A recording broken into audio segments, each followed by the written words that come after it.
here we kick off this session. So the title of the session is Challenges Around Learner Privacy and AI, Regulatory, Contextual, and Technological Perspective. And I am happy to introduce the panel here with us today. So Professor Srecko Joksimovic from the University of South Australia in Australia, Associate Professor Olga Vibert from KTH Royal Institute of Technology in Sweden, Dr. Louise Longin from the Ludwig Maximilian University of Munich, also known as LMU in Germany, Adrian from the ETH Zurich in Switzerland, and myself, Sasha Poquet from the Technical University of Munich in Germany. And I am very, very happy to have all of you here with us because I know this is a busy time for everybody and this is a fascinating topic that all of you have done work on. And I'm excited to have this conversation with you today about learner agency in the context of privacy. For our audience, I will first introduce the problem that we will discuss in the panel, and then each of the panelists will talk a little bit about the work they have done in this area, and then we'll join for a discussion around a few questions we've prepared, and of course we welcome questions from the audience. Please put your questions in the chat throughout. If we have time left to take a question right after the presentation, we would, or we'll stack them up otherwise at the end of the session. So please share your questions as we go along. So to start, I want to introduce you to the question, or the problem rather, of learner agency in the context of privacy.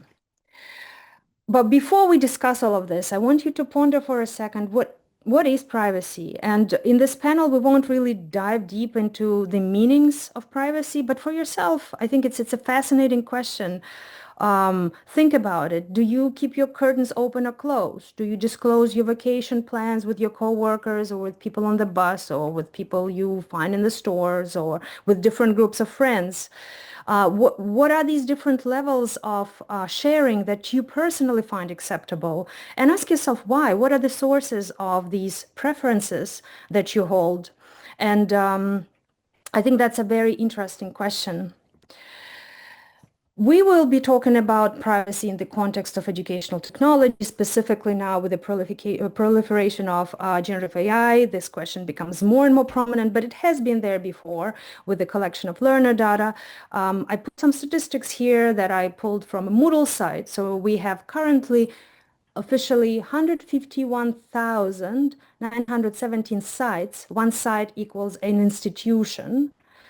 So my university is one of these, for instance, that use Moodle in over 237 countries. Each of these sites has thousands of learners that use learning management systems in different ways when they study, and their data are being collected.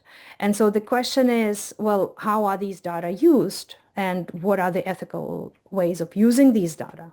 And so the ethics of using learner data in these tools has been actively discussed. And learner privacy has been central to this discussion. But the problem that I'd like to set up for the panelists is that the solutions offered to the question of privacy in EdTech has been so far either regulatory or algorithmic. Now, what does that mean? Well, on the one hand, we have regulatory frameworks. Frameworks that set up constraints for what is allowed around data sharing. In some ways, it's looking at privacy as the right perspective. So we have to protect the right to be private in certain settings. And there are different policies governing that. On the other side of the situation, people are trying to make technology better, more private. So how can we make algorithms and the way data, the data that's collected more just and contain less information about learners themselves. But still, the focus is on protecting learners. And what neither perspective is doing is looking at what actually the learner does and how they self-determine when to share one's data and what's appropriate. And so today's panel, and the only time where that self-determination can happen is during the consent process in some ways, where a learner decides about their data sharing decisions. So today's panelists will discuss different angles that raise a question. Well, can we design for learner agency to be enacted and supported when they ponder, let's call it that way, about data sharing.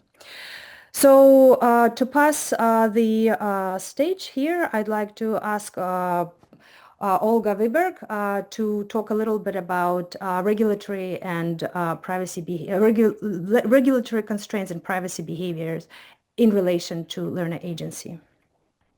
Thank you, Sasha, and thank you for having me here. So I'm going just to tackle one part of privacy focus and then with the learner in the center. So apart from all the learner agency and all their infrastructure technologies, we also have some regulations around that do affect how we design different scenarios for privacy preservation.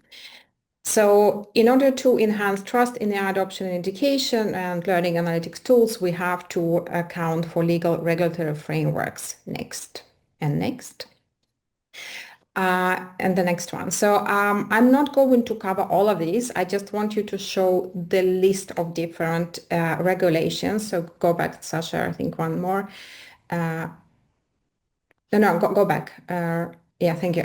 So we have regulations around, next one, I think it's, stay here, yeah, around the platforms, digital services packages, quite long time ago, strategy for data, and I'm talking about the European regulation here on Data Governance Act, Data Act, Digital Privacy, well-known GDPR that everyone talks is still talking about, proposal for regulatory on privacy, electronic communication, cybersecurity strategies, a number of them, and also recently on AI, and I'm going to focus on that.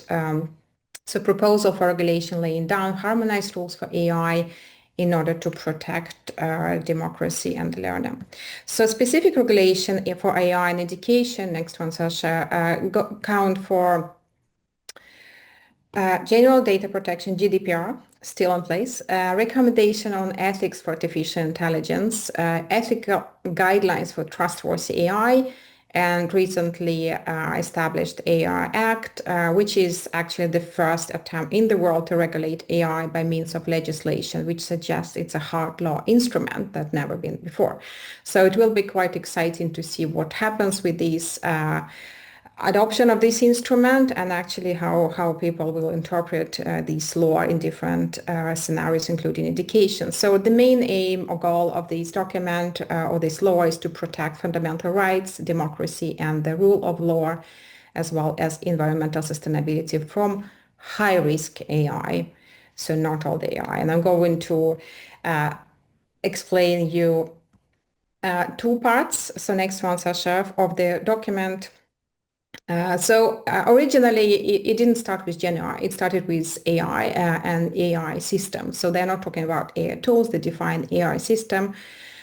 So this part of the document is very well developed, and it took several years for people to develop. Then suddenly, in the middle of all this development, the general purpose AI model, GenAI things came up. So this part of the law is quite more flexible or more vague compared to the first part of the law.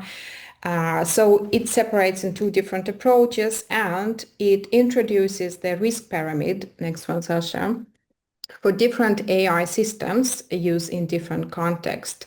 So the AI system are split into unacceptable risk, which are related to the system with social scoring, facial recognition, dark pattern manipulation, high risk, transportation system, education access, for example, admission systems, and limited risk and minimal risk. So we don't care so much about maybe minimal risk or limited risk, but what we should care about, high risk and acceptable risk system. And this regards both the developers, but also the deployers. And the deployer in that case are education institutions as well, different providers. So not personal specific people like at the institution, but the institution overall who will be charged quite highly if we break. So all the facial recognition education. The Act actually specifies several cases for educational context. But important thing to mention that the same AI system, depending on the context of its use, can be treated as unacceptable risk or limited risk. So very much it's contextual information that matters and how it's actually implemented in a particular scenario. And before I stop talking, I will introduce you to some study.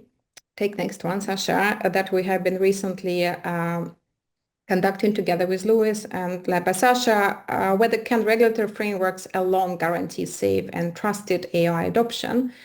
So we run an experimental study, a Vignan study with 205 participants, and we asked them to reflect on a different AI risk level, which you had just recently seen, high, limited, minimal, consistent with AI categories, where we defined high-risk system, for example, personalized profiling system, AI chatbot as a limited risk, and LA dashboards, aggregated learning analytic dashboard as a minimal risk system. We also used a SPICE model, the model for student privacy concern that we have been developing earlier to measure students' privacy perception in this regard. And what we have found out in the next slide, we found out a quite systematic misalignment between these regulatory categories and student perception of risk, harm, utility. Obviously, they did not perceive them to be too risky and too harmful, which means that we'll still adopt them for their benefits. AI-mediated learning tools that are perceived as more risky are also perceived as having high utility, suggesting the dilemma that learners may face when faced with AI-mediated educational technology. So they will still adopt it. So how do we actually deal with all this regulation in practice is a big question to Louis to answer. Welcome, Louis. Thank you, Olga. I would like to ask something before I move to Louise then. So could you please explain to us what can we see there? What does this mean? What's plotted here? So for instance, this middle one with the harm sort of what do we see here specifically in terms of the different perceptions? Can you just elaborate a little bit with a specific example, please? Specific example is that we asked them to about their perception basically of this, for example, profiling system you see in the red and with the high risk. And we see also the AI chatbot, the yellow ones, and the aggregated dashboard. So we asked them for their perception, basically how they would perceive such type of systems. And we see they significantly didn't perceive them to be too harmful for their own benefit, I guess. It may differ across different cultural contexts, I guess, depending what students, where they are, how they perceive institution, take responsibility for that or not. But basically, it means, and I would say for maybe Scandinavian context as well, they do trust institution. They do trust, sometimes of technology for their benefit, which means they will still adopt it. It still can be harmful for them in terms of their privacy preservation, but it still will be adopted by the students, which, something for us to consider how we actually deal with it in practice. Right. Thank you so much for this explanation. So what's been highlighted here by Olga is this unusual tension between the regulatory intention of the AI Act and similar regulations and the actual student perceptions that might not necessarily be in alignment. And I'm going to then ask Louise Longin from LMU to talk a little bit more about, well, what could be possible ways of solving or somehow starting to address this problem. Yes, so as a spoiler, so thank you for Sasha and Olga for that kind introduction and kind of setting me up for success, I hope. But to spoil it, we might not be able to solve it in the next 10 minutes.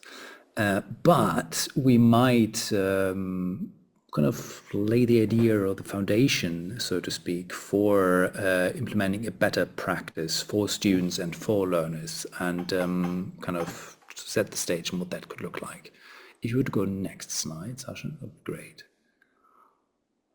Yes, so this is just to highlight kind of how conformed consent, so now kind of we shift gears and think less about the regulatory structure and more about the student, right? So here we think about, okay, what it means if student would go to Moodle, how that would look like, and how current informed consent practices are actually done. This is kind of then the how data is accessed and processed, then subsequently is informed. Right now, a lot of the legal grounds and actual practical implementation are based on what you call traditional notice and consent models. These usually imply a static kind of one-time transaction. So you would, when you see the cookies, every time you visit a website, it says kind of, you want it, do you kind of reject it, you want to kind of tweak your preferences. So you would give them this once, and then ideally it will remember. And then you would not be asked it again. This is kind of this static one-time transaction. Once you kind of enter Moodle, that kind of I would refer to. And it is kind of the legal requirement to explicate the data collection. That's kind of this notice part, and would give users in an ideal world then the opportunity to choose whether or not to participate. This is the consent bit. So notice and consent model. But what that notice and consent model runs into is kind of just kind of very different structural challenges that would arise in digital contexts. Let's say, digital data now can be duplicated, copied, shared, processed. You can draw inferences. A lot of things you can do with digital data that you might not be able to do with like pure physical data and access. So when you are on a learning platform, with all the data you collect, you can share that data, for instance, with other learning platforms and tools, let's say universities or kind of the learning platform providers, which might not be in the original interest of the user sharing the data. This then we kind of identified as kind of has been identified in three different ways, and these challenges. So one is the complexity. This is, you would notice as well, if you've ever tried to read service agreements of these digital platforms, you find that challenge quite kind of pressing and imminent. They are quite long and they're usually quite hard to understand. And people have found then, well, actually people don't read that often or might not even understand it. So this kind of already gives us a red warning light to actually give this first condition of consent models that given notice might not be the most sufficiently implemented right now.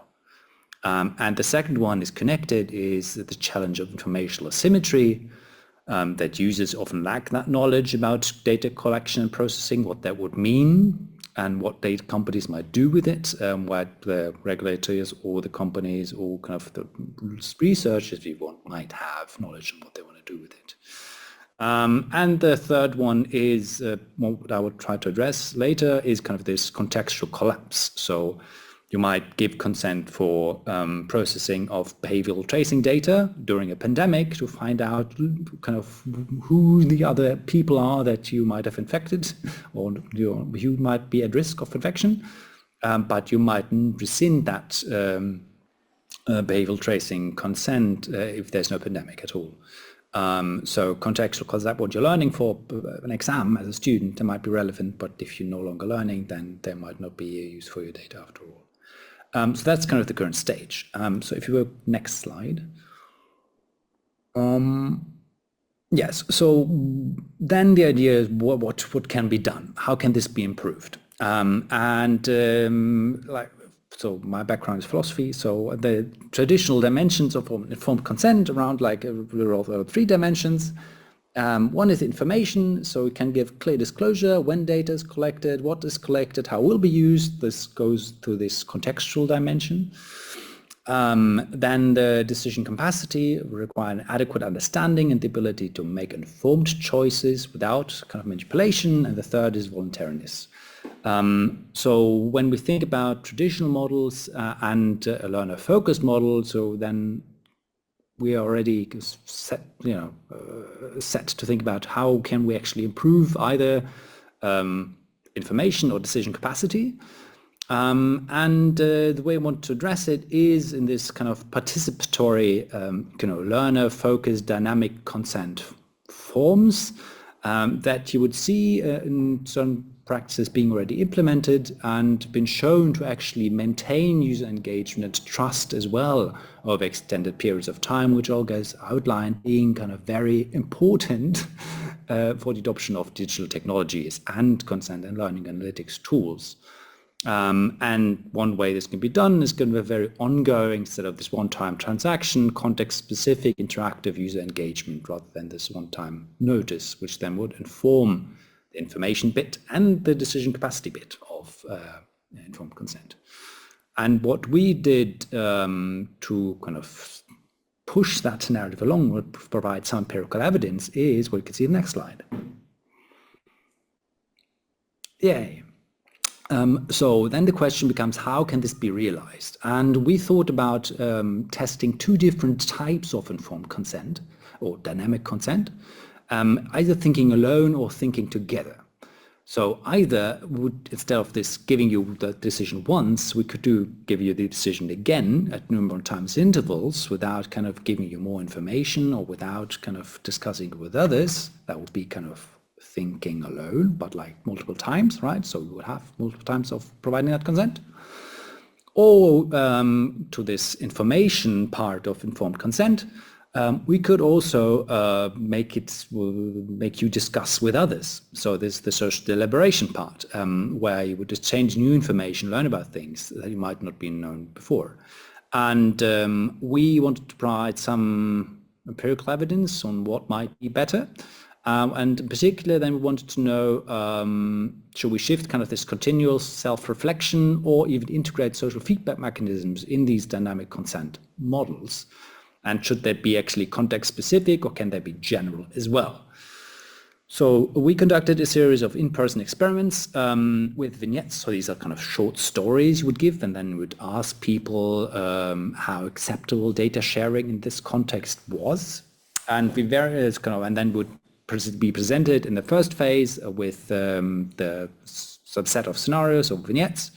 Then would be given a sample of them again. This is kind of then the thinking alone, but thinking twice. And then you would discuss the other half. This would then compare the thinking together condition. So if now notice and consent in its original form would be sufficient, you would expect to see no change across these phases in the acceptability of data sharing. But if actually now thinking twice or thinking together were to substantially alter the preferences of data sharing, then we would see a shift in how these data preferences are then actually realized. And then the conditions, so we varied as well the context of these stories. So what data type is being shown, collected, and for what purpose, and who's actually collecting it. And what we find, if you go to the next slide and final slide, that these data contexts actually matter.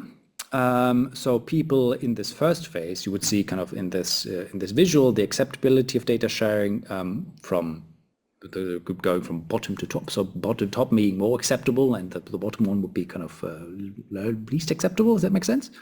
And then we have these different phases. So phase one is the baseline. Phase two was thinking again alone. And then phase three was group discussion. And phase four was kind of individual rating after the group discussion.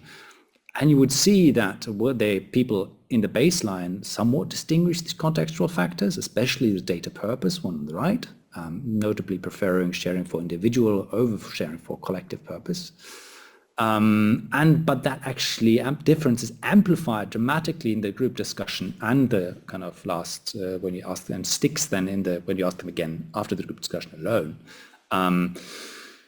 Which then together indicates the relevance of the social feedback mechanisms actually for these dynamic consent practices, and as well this contextual nature of the data sharing decision. So it's not about asking them once, definitely not. It's also not necessarily about asking them twice, which somewhat helps, but it's actually providing the information, having them possibly discuss and explore with other students that could really make informed consent, if you want, informed again. So that was my idea, I think. Yeah. Thank you, Luis. So what I take away from this graph is basically that discussing data sharing with others changes acceptability of data sharing versus if I just thought about it twice. Is that correct? Yes, that seems to be the case.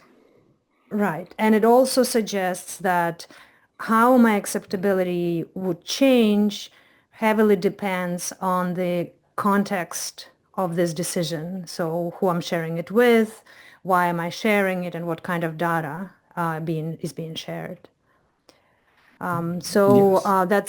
That's very interesting, and it kind of takes forward and brings again this topic of situationality of these decisions, coming from what Olga has discussed in a way where the intent and the risks of tools that collect our data might be put out by regulators in one way, but then users decide about the risks and utility of these tools ad hoc situationally. And you kind of talk more about how that might happen. So that's very interesting. Thank you for sort of providing this overview. I'm going now to move to the next presenter. And Adrienne will talk about the work she's doing more towards, well, what kind of choices could be given to learners beyond this one top-down. Once we move a little bit from consent, what else can exist within that space? Yes, thank you, Sasha.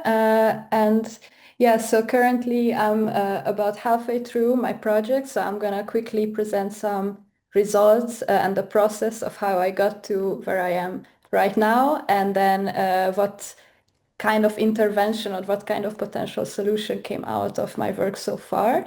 So just for context, in my project, I focus on university students, and I focus on intelligent tutoring systems as an application area and only in the institutional context. So I mainly look at data sharing and access within the institutional stakeholders like the professors, administration, or other students, and not so much on external data sharing. So if you move to the next slide, oh, sorry, maybe it's animated, or yes. So just a bit of background on the first part. A lot of it has been said before, so I don't want to repeat so much about this contextual nature of privacy preferences and decisions and the lack of solutions currently that lets users express their different preferences in different contexts flexibly. So that's one of the main considerations in my project. But another one in terms of more the methodology is that currently, even though human-centered design processes and principles are more and more used in learning analytics, still student active involvement is relatively limited compared to other stakeholders such as teachers, for example, which on the one hand makes sense, of course, because from the pedagogical perspective, professors and teachers are the ones who can provide more insights about what type of solutions should be developed.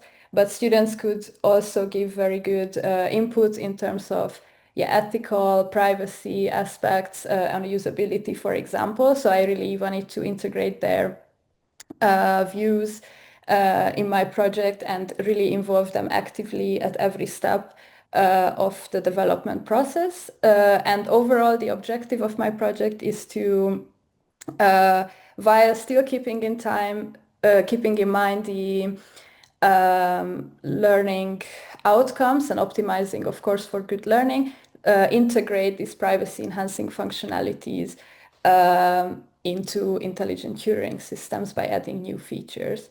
So if you move to the next slide, the first thing I did was interviewing students just to understand, first of all, what are the main concerns in this very specific context, and how they could be tackled. So on the next slide, I just show a few, a snippet of the results where we categorize basically some concerns that students mentioned regarding using intelligent tutoring systems as part of their course. And basically, overall, they were positive of using this tool overall, and they thought it could be very beneficial in their education. but they highlighted, well, two main categories of concerns. One was the social aspect of who can access their data from the institution. Is it their professor? Is it other students? And in what format, whether anonymized, aggregated, or even not anonymized at all. And basically they just wanted to be really aware of how this is handled and of course have some kind of say and decision. And the second important category was how it affects their education and their learning, whether the ITS is even accurate enough to support their learning, whether they are able to keep enough of their autonomy over their own learning process to control it, and whether they feel like they are being fairly evaluated by this rich data that is collected by them or about them by the ITS. And the last category is less directly practically applicable, is more towards AI and intelligence systems in general and how it affects our critical thinking, well-being, and so on. And then moving on to the next slide, basically I took these insights and yeah, okay, so here is a quick summary just about what are the main guiding principles behind my future work is that students typically trust their institution to keep their data safe, so they weren't that concerned about storing data in general, but more, yeah, the social aspect of who has access and how it is controlled. Also, this flexible control between contexts that they highlighted, that they might prefer to save data in one context because it's useful for their future learning and the features of the ITS, but maybe not in other contexts. And finally, they don't want to spend too much time understanding how the ITS works and collects data and uses that data. So some need for a very efficient and transparent information about data handling would be necessary. So now, taking all these, in my next project, I organized participatory design sessions with students where they had to take these concerns and these insights and brainstorm new features in ITS to be implemented, with, yeah, keeping in mind both the learning benefits and the privacy at the same time. So if you move on, yeah, and one more slide as well. So basically, I involved 30 students overall in this process and also experts from the education and the privacy domains to evaluate these ideas. So now I cannot present a lot of results, but just a few that were the main inspirations for me and also what the experts rated as promising solutions. Were kind of having this flexible choice between different modes of studying, which involve different data collection practices. So in one simpler idea, students just said that they should be able to maybe have kind of an incognito mode when studying if they just want to practice something, a tutor, without their data being part of any analytics or any statistic in the future. And another more complex idea was kind of separating these different learner contexts of learning a new material where you need a lot of guidance and input to practicing your skills and improving, and assessment when you just want to really check how you perform alone. And because of the different levels of complexity of the educational features of these modes, also only the directly necessary data would be collected for the tool to basically provide these features. So finally, on the final slide, I just included screenshots of the tool I developed based on all this. So we basically took this idea of this mode, so give students a choice, but make it simple enough for them that they choose from a set of options instead of flexibly adapting everything about data collection. And kind of at every study session, they would be able to choose which level of privacy and which level of educational features they would want to use. And at the same time, the tool would give them transparent short explanations about the data collection implications and educational implications. So for example, if a certain feature is disabled because not enough data is provided by the student, it would still be kind of on the screen with an explanation of why this feature cannot be provided. And I'm very curious in the future about understanding, first of all, how it affects how well students understand the implications of their decision of choosing between these modes, and how their experience and their trust in the system is affected by this. So I'm currently in the process of evaluating this, so I cannot talk about results yet on the practical evaluation, but hopefully next time that would be also a topic. Thank you. Thank you.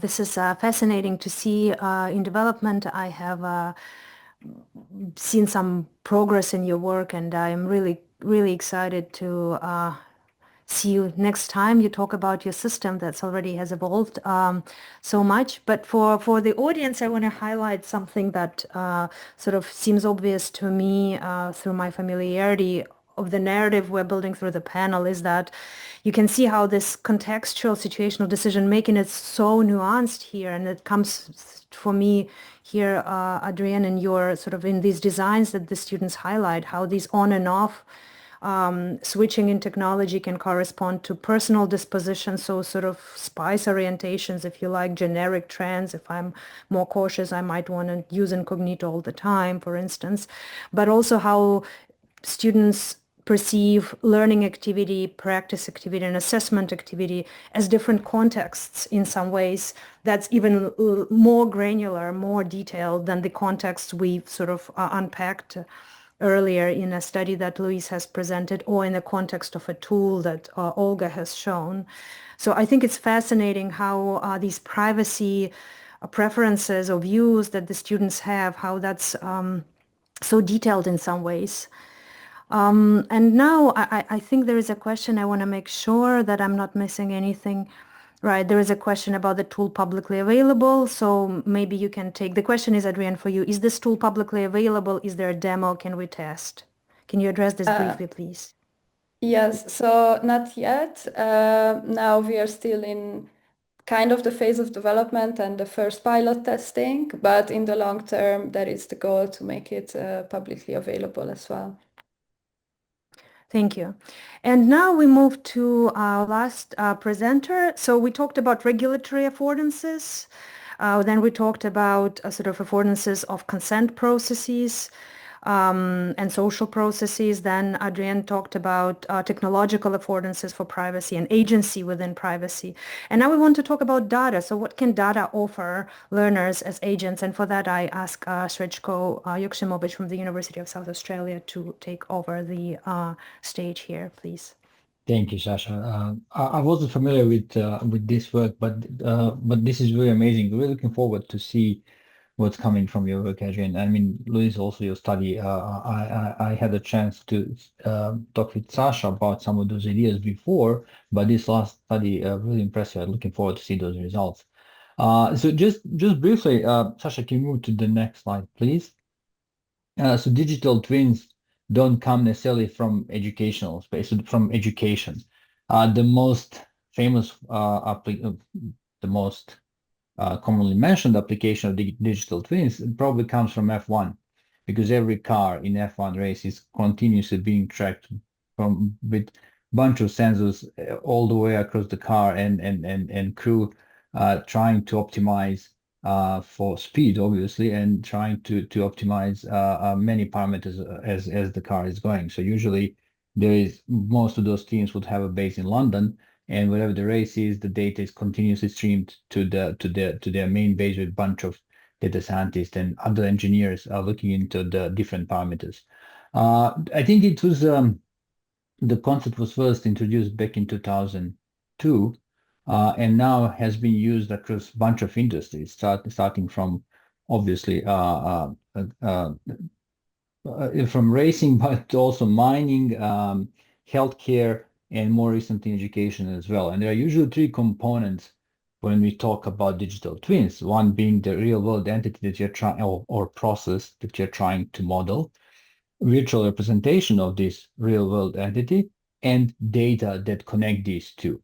The thing here is that most of the time, well, at least in those engineering problems or agriculture, for instance, there is a continuous stream of data coming from the real world entity to the virtual representation, which is, again, where we come back to all those topics that Olga, Luis, and Adrian talked about, and Sasha also mentioned around learner agency. So next slide, Sasha. So yeah, before we go into that part, I forgot to mention, why do we use digital twins in education? Well, every technology we introduce talks about enhancing learning experiences.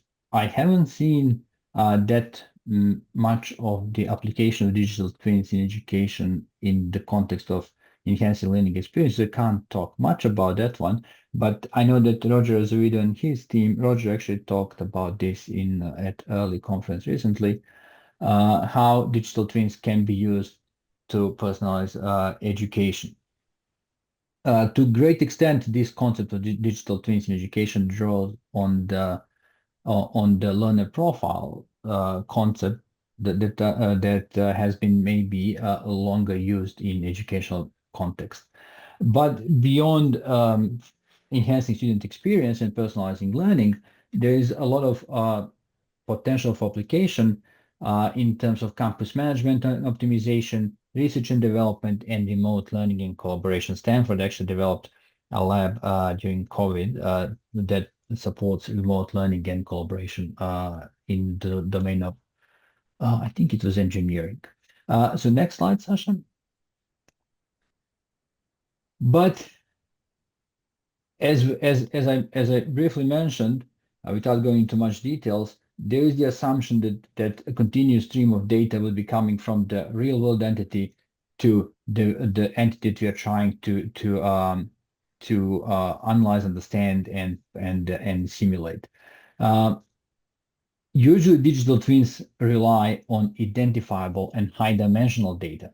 So when it comes to learners, we hope that this is not in practice just yet, but we would hope that we would have all kind of learning management system data, all kind of variable data, and everything else that you can collect from learners.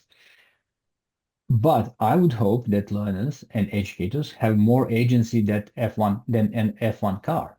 So F1 car or airplane, they can't really say, I want to switch on and off data collection, but learners should be able to say, I'm happy to share this much.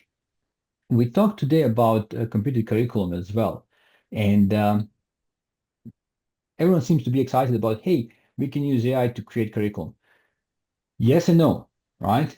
Curriculum is never the end, is never the purpose of why we use AI. It basically provides a structure, what we learn, but we still need human in the loop. And in that sense, again, maybe the role of the teacher or an educator in general changes a little bit to more to provide the why do we study certain content, and to provide that care for the learners and shifting maybe to some other domains rather than just preparing content for the next lecture. Actually, teachers can finally teach, right? But to me, the how much data we share, how much data we need, how much data we share should be negotiation between learners and educators. First, learners should have value provided for the data they share. So if I'm happy to share my learning management system data, that's fine. That's all I'm going to get as benefit from, as Adrian showed in that tool, right? You kind of mask some of those features you don't use. But also for educators, it's not fair that I, as an educator, receive, for example, wellness data from my students if I don't know what to do with that. If I'm never going to use that, then why do I actually need that? So it's kind of basically the negotiation between these two entities, I would think, as we go forward. Something that we rely on at the moment in terms of protecting student privacy is synthetic data as that privacy enhancing layer. So next slide, Sasha.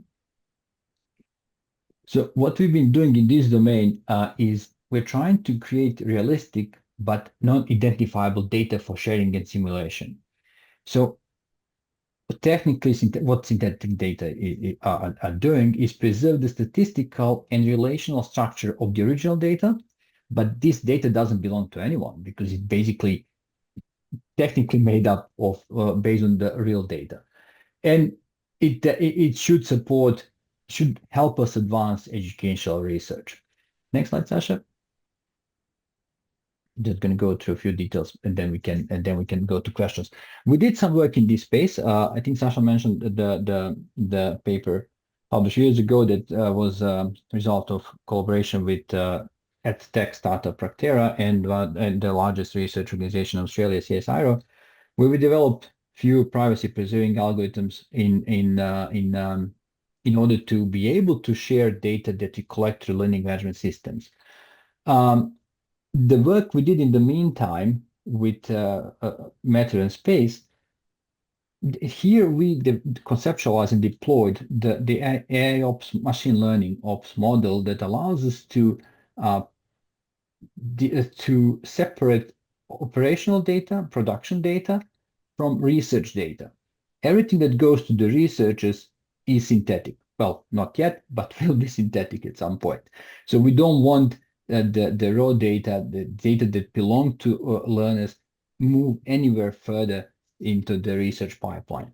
And I had to put this one there. There are a few other things coming out that I can't really share just yet, simply because these are the review, but we are definitely organizing a workshop on synthetic data at next Learning Artists Conference. So Mohammed's group and us here in Australia, we will try to do something really engaging over there. So feel free to join us. And the next one, Sasha. So what we propose and what we're currently working on is this complex architecture, where basically, in this case, we're talking about institutions. Institutions preserve the raw data, never sharing that with anyone, using that for internal purposes.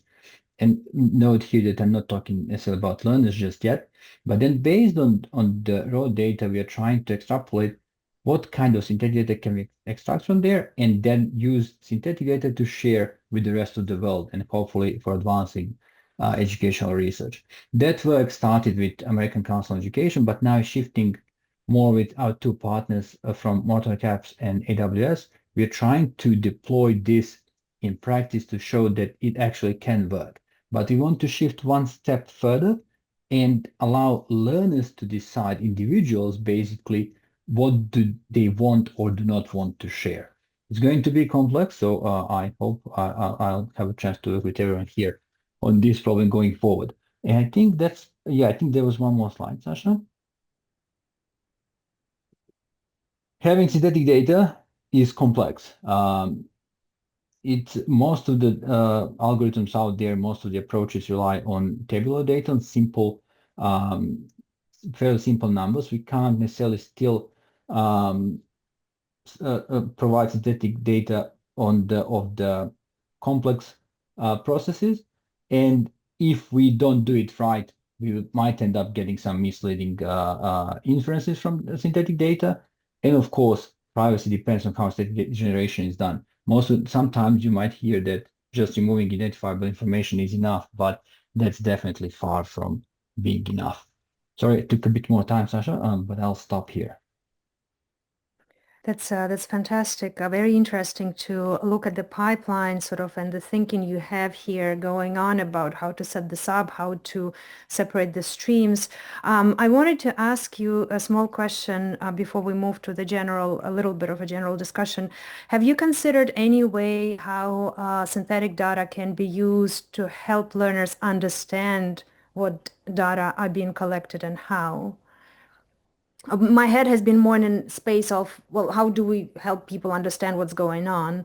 And so I'm wondering, within this very complex architecture that you're presenting, have you considered more pedagogical uses of synthetic data towards informing and basically creating the agency enabling the agency to make these decisions? Have you considered that, or are you familiar with any other work that might have looked at those aspects too? Considered absolutely. At other work, I don't know, but we're in the process of writing up another grant application for this work. So I'm hope to come across some of that. So the idea is basically to keep learners informed in terms of, and I think you and I talked about this idea several times, in terms of if I'm to share this data with you, what is the value I'm getting in return? So we do want to have that in the as a pedagogical framework, in the sense that we do want learners to know if they commit this type of data, what is the benefit they will get from this process? So again, this is conceptualization, just one before this one, before the last proposal we're writing, where we are shifting the whole thing up to the learner. This was still at this institutional level, but yes, absolutely. Considering that, and again, I hope to find out more related work soon. Thank you, Srecko. A quick note to the audience, Laura, I have seen your question. Let's see if we can pause with that for a second, because we have a bit of time left for all the panelists, and I wanted to ask everybody to reflect on different things, and we don't have a lot of time to discuss. So I'm wondering if we can focus on question 3. Because that's something that everybody, each one of you has looked at in some ways, or has reflected or could reflect on in some way. So we're seeing how people make these privacy decisions in contexts, and that contexts differ, and that sort of the levels where these decisions can take place vary from individual to social to technological or even data-based choices. What do you think is required from a learner to be able to actually exercise agency? Because, just having access to a decision doesn't make a person can make a decision. So I would like to ask everybody to chip in on question 3 a little bit towards the topic of the conference. So what should we be teaching people so that they can have agency towards privacy decisions in educational settings?